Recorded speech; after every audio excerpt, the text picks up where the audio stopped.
So today we want to ask you a few questions about how you run your orchard and stuff. So can you please explain to us your current method of operating your orchard? Well, I'm an orchardist, but also a fieldman, and so I have 3 acres of my own orchard. Is that what you want me to refer more to that rather than to what I consult on? Yeah. Okay. Explain. It's a conventional farmed orchard. Implementing as many tactics as I can. So I use the mating disruption for the codling moth. Mm-hmm. Monitoring for pests before I spray. Determine if I need to or not. Okay. How has your current method changed over the years? Changed quite a bit. A lot of it is due to what materials are available. And so they have taken some materials that they've decided were either too damaging to the environment or to people using it and removed those. Okay. And so it's more, the change is probably more in chemicals that are allowed to be used in the orchard. Okay. Do you use organic or synthetic fertilizer? I use synthetic fertilizer. Why? It is more cost effective, and organic fertilizer, my experience in working with organic growers is it's hard to get enough nitrogen into the tree to replace what you're removing out. Mm-hmm. The guys that are doing it successfully, it's taken them a number of years, and if you're in it organically for, I don't know, 10, 15 years, it seems like then there is some balance, but until then there is some deficiencies that do show up. So how do you put the fertilizer in the orchard? Do you spray it? In my own, Yeah. I do some ground applied by hand. It's variable as far as the variety. So I have some trees that I have not put a fertilizer on in probably 10, 12 years. Why is that? This fruit's growing good, the size is good, the vigor's good in the tree. Okay. And then there's some trees, some young trees that I will fertilize about every month during the season, just to try to promote more growth. Okay.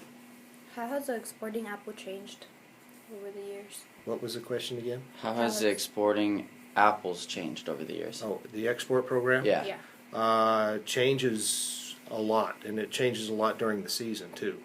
Right now, Manson Growers exports about 80% of their fruit, which is high. Yeah. Which is really high. And the majority of our fruit goes to China or Mexico. And so the export program changes a lot of times depending on, it's politics. So right now going into China, they have a zero decay tolerance.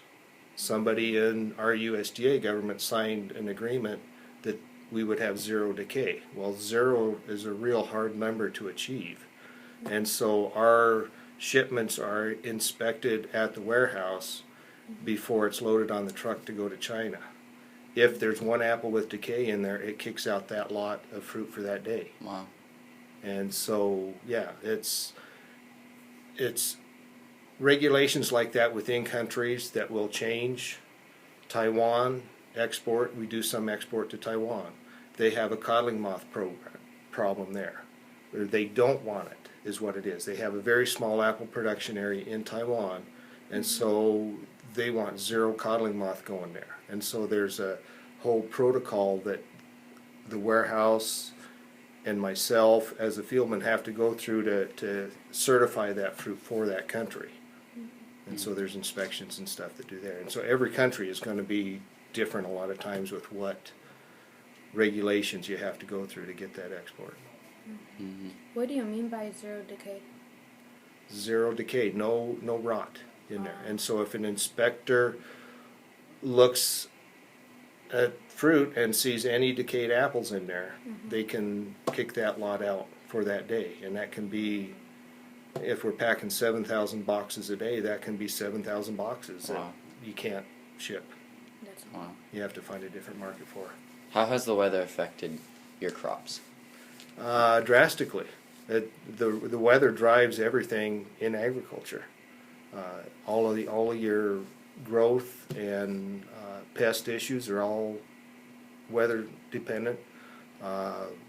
Last year it got hailed out, and so yes, the weather affected me. It was too much hail to harvest the fruit. So frost sometimes is an issue with where my location is. It really isn't. If I have frost damage, other places are really, really bad. Mm-hmm.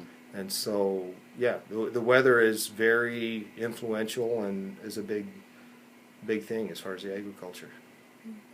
So how do you take care of the orchard during the winter? During the winter, one of the things that I like to have is some moisture in the soil going into winter. Usually you try to get an irrigation on before it's shut off. This year I was looking at the forecast and there was a lot of rain that was coming in mid to late October, and so I didn't need to run the irrigation in there. One of the other things you try to do is have the trees go dormant, which is shutting down and dropping the leaves. That is really kind of achieved as far as your nitrogen management and your fertilizer management in the trees. How has the fertilizer changed in the years? What's used has changed quite a bit. I've been fieldman for the warehouse since '89, so what is that, 27 years probably. We did a lot of urea in the early stages. Ammonium nitrate was probably the most common, which was a very inexpensive form of nitrogen to put on, but then it acidified the soil. And so what we've gone to pretty much in the 90s, we switched to calcium nitrate instead of ammonium nitrate. And the ammonium nitrate, they took that away too, because that's what bomb makers were using to make bombs. Mm-hmm. And so that's why you don't see the granular ammonium nitrate anymore. But calcium nitrate is a real common one we use.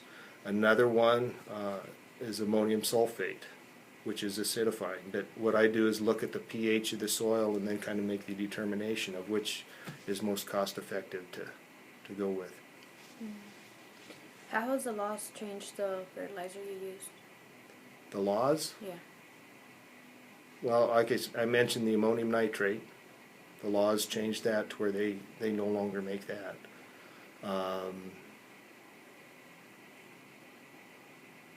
Are the laws for it a big role? Do they play a big role? Not really in fertilizer. Oh. Not that much. Pesticide usage they do, but in fertilizer it's not as highly regulated. Okay.